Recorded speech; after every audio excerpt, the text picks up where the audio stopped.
Halo, selamat siang. Saya Muhammad Zakaria Amirul Akbar, NPK 152701390. Saya bertujuan membuat video ini untuk pemenuhan RPI TW4 BPJS Tenagakerjaan. Kali ini saya akan membahas dan merangkum isi buku berjudul Ekspor Impor dari penulis Bapak Edi Supardi. Nah, buku ini berisi sebanyak 12 bab. Itu yang pertama terkait dengan bab 1, perdagangan ekspor impor. Bab 2, masalah dalam kegiatan ekspor impor. Yang ketiga, pihak yang terlibat dalam ekspor impor. Metode dan pembayaran dalam perdagangan internasional. Kemudian yang bab kelima, Incoterms. Bab 6 itu korespondensi dan sales contract. Bab 7, letter of credit. Bab 8, mekanisme dan prosedur ekspor impor. Bab 9, dokumen ekspor impor. Bab 10, dokumen kepabeanan. Bab 11, penyelesaian pembayaran ekspor impor. Dan bab 12, penanganan resiko ekspor impor. Nah, yang pertama saya akan melakukan rangkuman dalam buku ini terkait yang pertama, bab pertama, yaitu definisi atau penyelesaian dari perdagangan ekspor impor.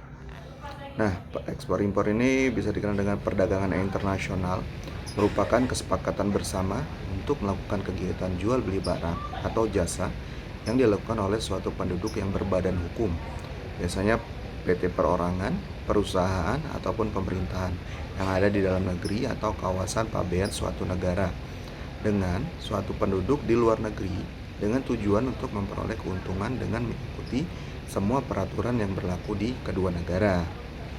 Latar belakang terjadinya ekspor impor adalah dikarenakan terjadinya perbedaan iklim, sumber daya, dan manusia dalam mengolah sumber daya alam, sehingga ada ketertarikan ataupun ada demand terkait dengan suatu produk di dalam ataupun luar negeri.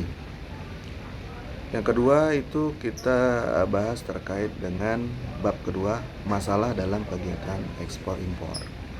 Nah, masalah dalam kegiatan ekspor impor ini terbagi menjadi dua. Yang pertama itu faktor eksternal dan kedua faktor internal.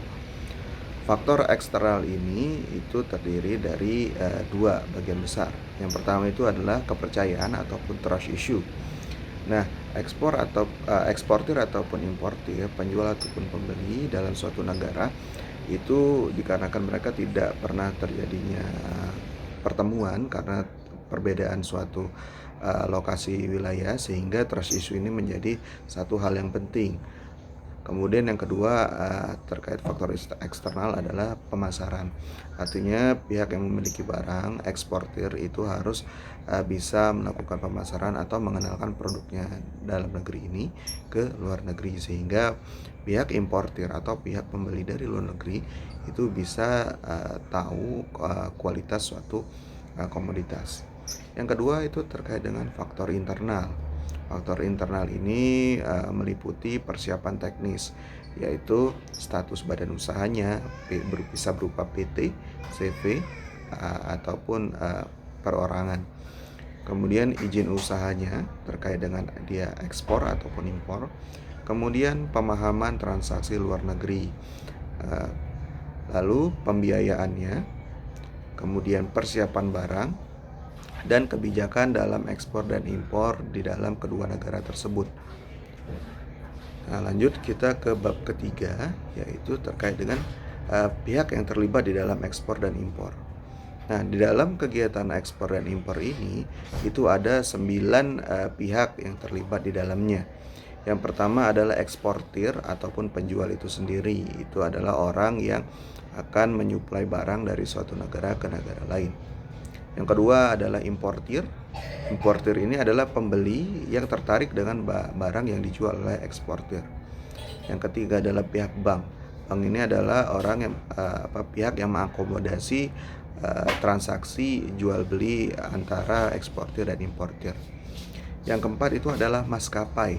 Itu berupa maskapai pelayaran ataupun udara.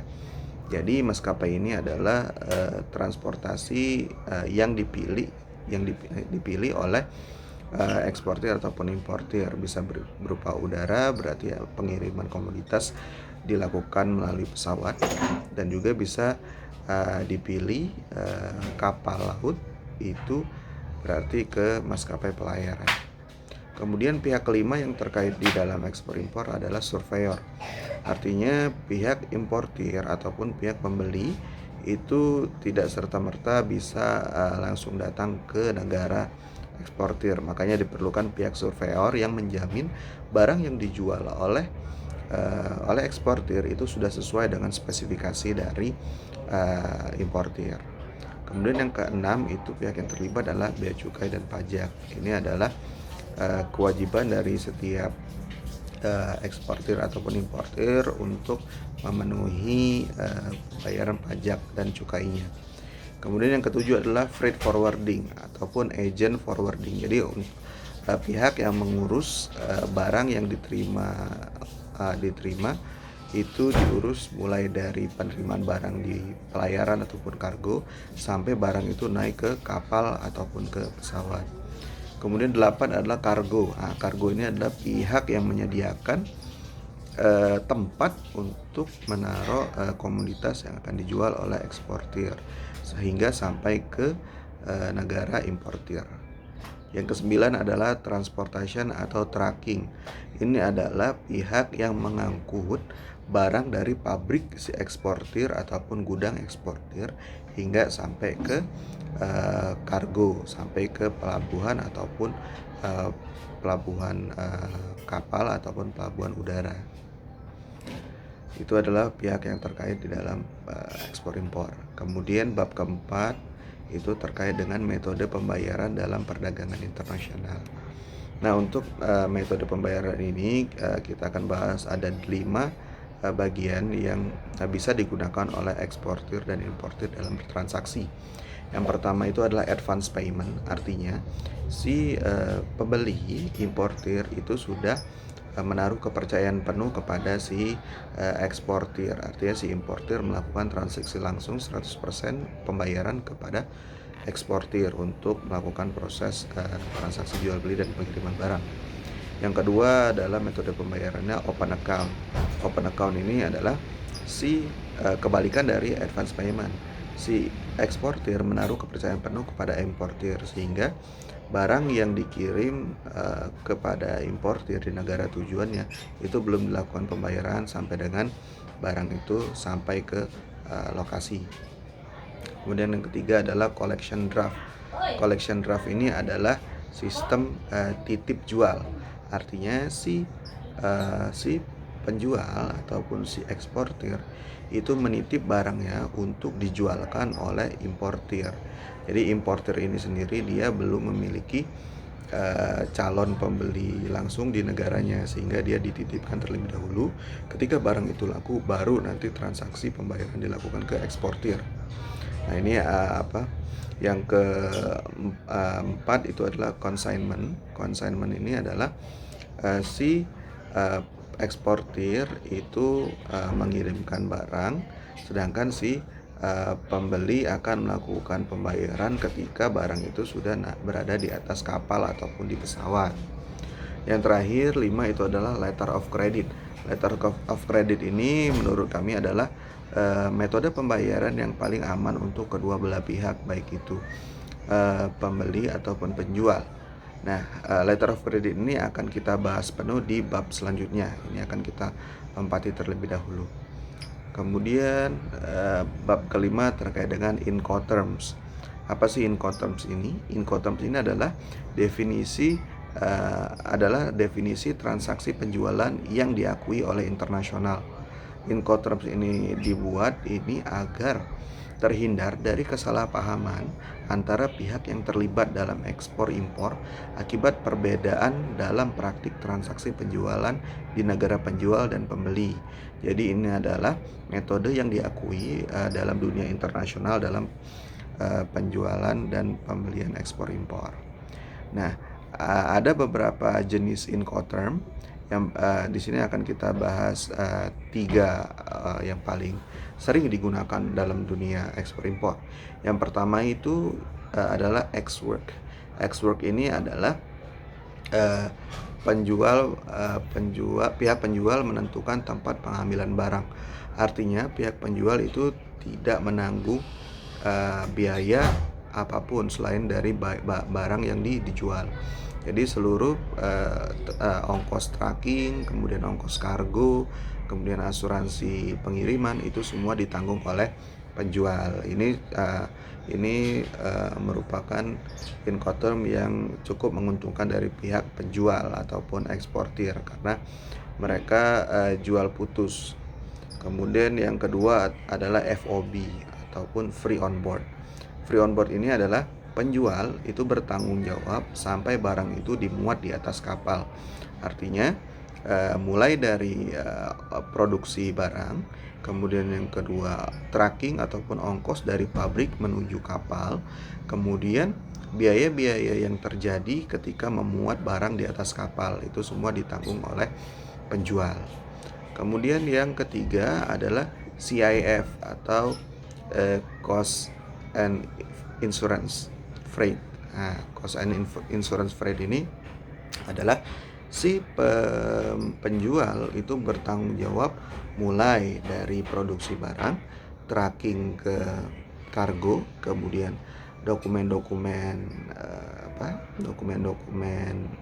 ekspor barang hingga ongkos pengiriman dari port lokal ataupun dari pelabuhan lokal Indonesia ke pelabuhan tujuan pembeli. Itu semua diakomodir oleh penjual, ditambah dengan asuransi. Nah, semua ini ditanggung oleh penjual. Jadi di sini cukup menguntungkan dari sisi pembeli ataupun importir, sehingga mereka tidak susah-susah lagi mengurus prosedur seperti itu. Nah, ini tiga Incoterm yang seringkali dipakai dalam dunia ekspor impor internasional. Nah, kemudian yang bab 6 adalah korespondensi sales contract. Nah, sales contract ini adalah suatu dokumen yang terjadi apabila sudah ada kesepakatan antara kedua belah pihak, antara eksportir dan importir. Apa saja isi dari sales contract ini? Yang pertama adalah terkait apa barang yang diperjualbelikan, itu dicakup di dalam sales contract. Kemudian harga yang disetujui oleh kedua belah pihak. Kemudian Incoterm yang digunakan dalam transaksi ini, entah itu ex-work, FOB ataupun CIF. Kemudian yang paling penting adalah metode pembayaran yang digunakan di dalam transaksi sales contract. Ini semua yang akan dituliskan dan disetujui oleh kedua belah pihak agar tidak terjadi masalah dan kesalahpahaman. Kemudian bab ke-7 itu terkait dengan letter of credit. Nah, ini yang tadi terkait dengan metode pembayaran yang dianggap paling aman untuk kedua belah pihak, penjual ataupun pembeli. Nah, letter of credit ini sendiri secara simpelnya adalah si pihak pembeli dan penjual itu melibatkan pihak ketiga, yaitu pihak bank dalam transaksi penjualan pembelian. Artinya ketika sales contract sudah terjadi dan dipilih mekanisme pembayaran melalui letter of credit, jadi pembeli itu akan transfer sejumlah uang sesuai dengan sales kontraknya itu kepada pihak ketiga, yaitu pihak perbankan. Nah, pihak perbankan itu akan mengeluarkan dokumen berupa uang yang sudah ditransfer oleh pihak pertama itu sudah dibayarkan dan akan menginformasikan kepada pihak penjual. Pihak penjual ketika sudah melakukan konfirmasi ke pihak bank bahwa uang itu sudah dibayarkan, baru si pihak penjual akan memproses pengiriman barangnya itu sesuai dengan prosedur yang sudah disepakati di dalam sales contract. Nah, ketika barang ini sudah dikirim dan sudah diterima oleh si importir ataupun pembeli, si pihak importir akan menginfokan kepada pihak bank bahwa barang itu sudah diterima. Nah, lalu si pihak bank akan mencairkan uang atas transaksi tersebut kepada pihak penjual, sehingga pihak penjual dapat mengambil haknya berupa uang atas pembayaran tersebut. Ketika uang sudah cair, maka pihak penjual baru akan mengirimkan yang namanya bill of lading ataupun bukti pengambilan barang di kargo negara tujuan, agar si pembeli dapat mengambil barangnya di kargo sehingga transaksi selesai. Ini merupakan metode pembayaran yang dianggap paling aman untuk kedua belah pihak. Kemudian yang selanjutnya terkait dengan dokumen ekspor dan impor. Nah, dokumen ekspor dan impor ini terdiri dari dua dokumen. Yang pertama dokumen utama dan dokumen pendukung. Dokumen utama ini berupa bill of lading, itu adalah bukti sudah dilakukan pengiriman dan bukti untuk pengambilan barang nanti di kargo ataupun di di port negara tujuan sehingga pembeli dapat mengambil barangnya. Yang kedua, dokumen utamanya adalah invoice ataupun faktur pembelian. Kemudian yang ketiga, packing list, itu adalah berisi barang-barang apa yang ada di dalam kargo tersebut. Kemudian yang keempat adalah polis asuransi. Yang kedua, terkait dengan dokumen pendukung, itu ada COO atau Certificate of Origin. Ini adalah sertifikat yang berisikan dari mana barang ini berasal. Kemudian ada Certificate of Inspection. Ini adalah sertifikat bahwa barang itu sudah diinspeksi dari port lokal. Kemudian ada Certificate of Quarantine, artinya barang itu sudah dikarantina terlebih dahulu sebelum dilakukan pengiriman ke sana. Kemudian yang terakhir adalah Certificate of Fumigation, artinya sertifikat anti jamur. Artinya ada beberapa barang yang dikirim itu dibutuhkan pengasapan ataupun penyemprotan anti jamur sehingga barang yang dikirim ke negara pembeli itu bebas jamur. Kemudian bab selanjutnya terkait dengan dokumen kepabeanan. Nah, ini dokumen kepabeanan ini terdiri dari dua, PEB dan PIB. PEB itu adalah pemberitahuan ekspor barang dan PIB itu pemberitahuan impor barang. Jadi ini adalah pemberitahuan kepada Bea Cukai dan Pajak bahwa ada kewajiban yang akan dibayarkan oleh eksportir ataupun importir, sehingga transaksi yang dilakukan ini bersifat resmi ataupun legal. Kemudian bab 11 itu adalah penyelesaian pembayaran ekspor impor. Nah, penyelesaian pembayaran ini tersebut dilakukan dengan verifikasi atas dokumen ekspor. Dokumen yang tadi telah saya sebutkan di bab 9 tadi. Kemudian negosiasi dokumen ekspor. Ini adalah negosiasi yang terjadi terkait dengan sales kontraknya. Jadi nanti itu diinformasikan juga. Kemudian akseptasi dokumen ekspor itu adalah verifikasi atas kelayakan dokumen ekspor yang sudah divalidasi oleh pihak bank ataupun kepabeanan cukai. Kemudian penyelesaian pembayaran ekspor, ini adalah bukti transaksi pembayaran atas penyelesaian jual belinya. Kemudian bab selanjutnya itu adalah penanganan bab terakhir yaitu bab 12, penanganan resiko ekspor dan impor. Jadi tidak hanya ekspor dan impor, seluruh kegiatan transaksi bisnis itu pasti ada resiko. Nah, di dalam resiko ekspor dan impor ini itu bisa kita lihat di pengangkutan barang. Nah, jadi resiko pertama itu adalah di kepercayaan antara penjual dan pembeli. Apabila ini sudah diyakini oleh kedua belah pihak, maka resiko berikutnya adalah resiko pengangkutan barang, karena bisa jadi terjadi resiko di perjalanan, misalkan kebakaran ataupun kapalnya jatuh atau apa. Nah, ini bisa diatasi dengan yang namanya asuransi. Makanya di dalam in court term itu yang terakhir itu adalah CIF, Cost Insurance Freight, artinya kewajiban pihak pembeli ataupun penjual untuk mengasuransikan barangnya, sehingga apabila terjadi risiko di dalam perjalanan itu bisa di-cover oleh asuransi.